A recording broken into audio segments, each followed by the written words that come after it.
Bonjour et bienvenue sur l'épisode 2 de On peut le dire. Ou en vrai c'est plutôt l'épisode 1 vu que le premier c'était une introduction. Aujourd'hui on va parler de l'alphabet. L'alphabet français a 26 lettres. Alors me direz-vous c'est comme en anglais? Non, parce qu'une même lettre peut représenter deux sons différents selon la langue. Par exemple, cette lettre, qu'en anglais vous lisez A, en français se lit A. Ok, donc en violet, comme je vous l'avais annoncé la dernière fois, on voit le symbole de IPA, International Phonetic Alphabet. En français, on a aussi des accents qui changent le son ou le sens d'un graphème, ou bien même les deux. Par exemple, vous avez A sans accent, has. A avec un accent, in or to. Joue, the noun, cheek. Jouer, played. Sur, without an accent, on, the preposition. Sur, with an accent, certain or sure. Ok?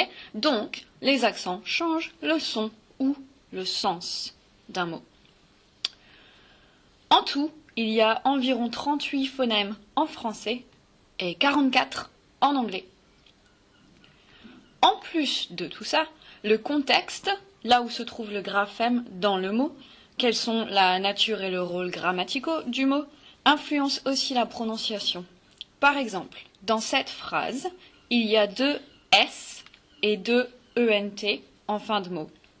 Les premiers S et ENT ne sont pas prononcés. Ils jouent. We don't hear them. Ce sont des terminaisons plurielles. Le S de il est le pluriel du pronom personnel sujet et le ENT de joue est la terminaison du verbe jouer au présent. Par contre, quand on regarde le deuxième ENT et le deuxième S, le ENT de sûrement appartient à un adverbe. C'est l'équivalent du suffixe li en anglais, surely, certainly. On le prononce donc pour bien montrer qu'on a affaire à un adverbe. Et le S de la préposition dans, ici, se lie à la voyelle de un pour faire joli, dans un parc. Ça sonne mieux que dans un parc. Et donc la phrase entière, ça donne « Il joue sûrement dans un parc ».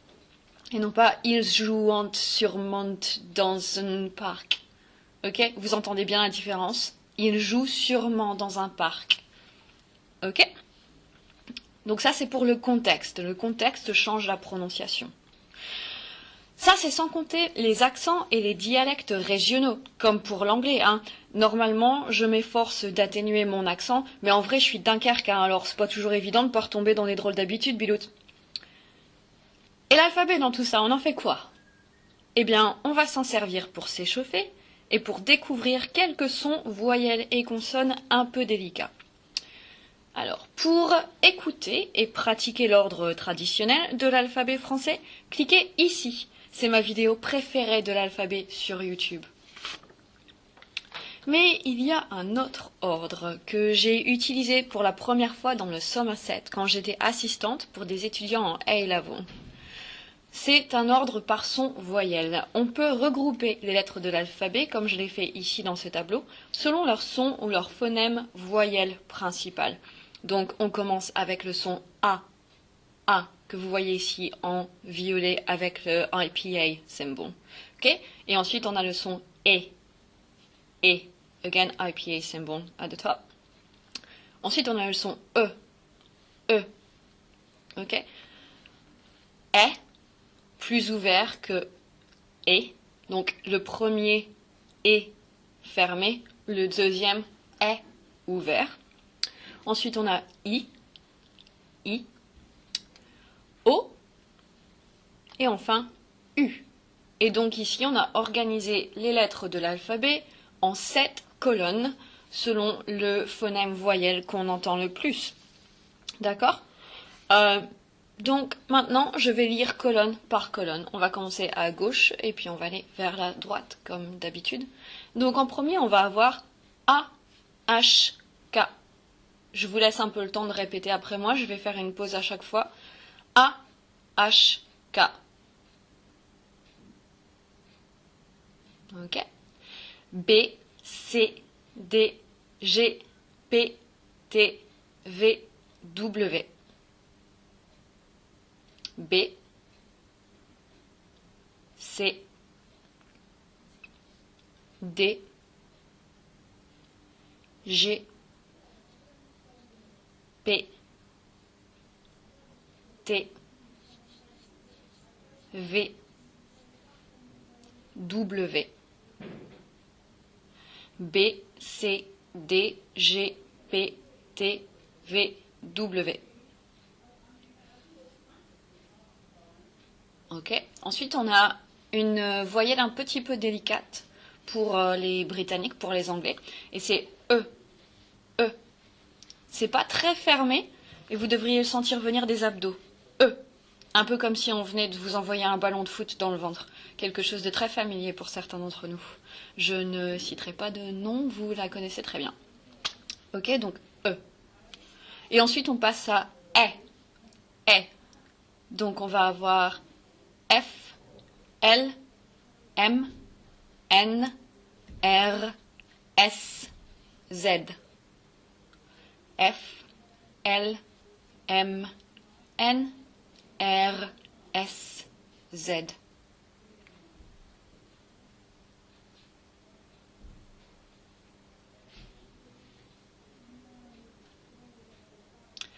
Ensuite, on passe à la colonne suivante. I, J, X, Y. I, J, X, Y. Ok. Ensuite, on va avoir O.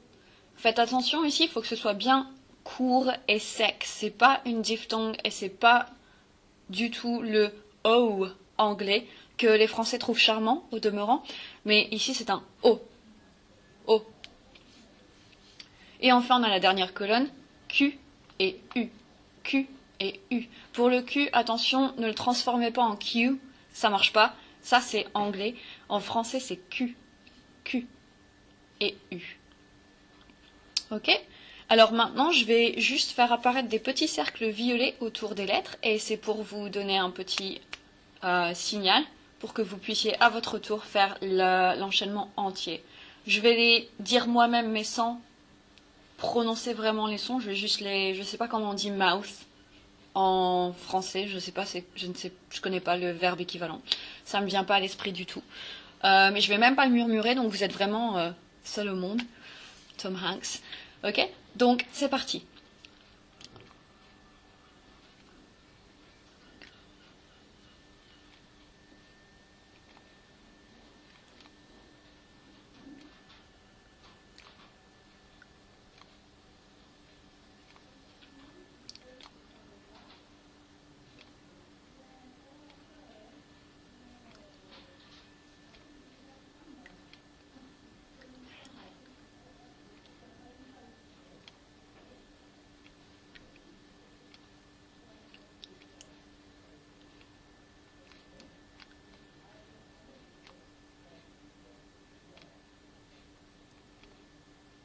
Ok, donc voilà, ça c'est pour l'alphabet par son voyelle. Je n'ai pas inclus les lettres accentuées parce qu'en fait la plupart de leurs sons équivalent parfaitement aux sons qu'on a déjà visités dans l'alphabet, donc ça sert un petit peu à rien. En tout cas, à notre niveau, j'avais envie de dire à ce moment de la série, ça sert pas à grand chose. Ok, donc ce système qui est organisé par phonème-voyelle est plus facile pour la bouche parce qu'on ne passe pas d'un phonème à l'autre tout le temps, comme dans l'ordre traditionnel en fait, où on passe de A, B, C, D, E, F, G, H. Si vous retracez l'alphabet dans l'ordre traditionnel, vous verrez qu'on passe d'une colonne à l'autre quasiment en permanence. Et ça, c'est un peu difficile. Du coup, ça peut être une étape intermédiaire pour vous habituer à prononcer les sons à la française. Ok ? Ça vous permet aussi d'observer ce qui se passe physiquement quand vous prononcez ces lettres. Que font vos lèvres? Que font vos dents? Que fait votre langue? Est-ce que votre langue touche les dents du haut, les dents du bas, les côtés? Est-ce qu'elle est plutôt vers l'avant, vers l'arrière? Vous pouvez essayer de regarder tout ça. Vous pouvez même vous regarder dans les glaces en chantant l'alphabet et me dire quoi dans les commentaires. Ok? Voilà, c'est à peu près tout pour aujourd'hui. Il me semble, on n'a pas vraiment regardé d'astuces en détail pour l'instant pour prononcer chaque phonème. Je pense particulièrement à ceux d'entre vous qui seront battus avec le R, mais ça c'est parce qu'on regardera tout ça en détail dans d'autres vidéos. D'accord? Donc pour l'instant on en reste là. Et voilà, c'est fini pour l'alphabet. Et donc, souvenez-vous, on peut le dire. La prochaine fois, on contrastera 3 sons voyelles très différents pour amadouer notre langue. À bientôt!